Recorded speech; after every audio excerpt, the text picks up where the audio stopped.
তৃণমূল যা প্রতিশ্রুতি দেয় 100% পূরণ করে, আর বিজেপি প্রচার করে যে গ্যারান্টি দেয় সেটা শূন্য। চাকদার সভা থেকে মোদীর গ্যারান্টি পাল্টা প্রচার শুরু করেছেন মমতা বন্দ্যোপাধ্যায়। তিনি বলেছেন তৃণমূল মানুষকে কথা দিয়ে কথা রাখে। 2021-এ বলেছিলেন লক্ষ্মীর ভান্ডার, স্বাস্থ্য সাথী দেবেন।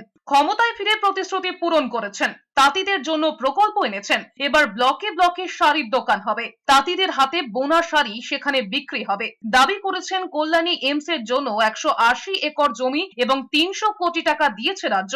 মায়াপুর ইসকনকেও 700 একর জমি দিয়েছেন তীর্থ শহর গড়ে তোলার জন্য।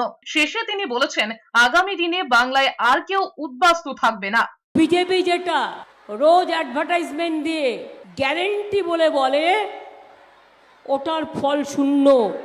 আজ পর্যন্ত কোনো দিন ওরা মানুষের কাছে কথার কোনো দাম রাখেনি।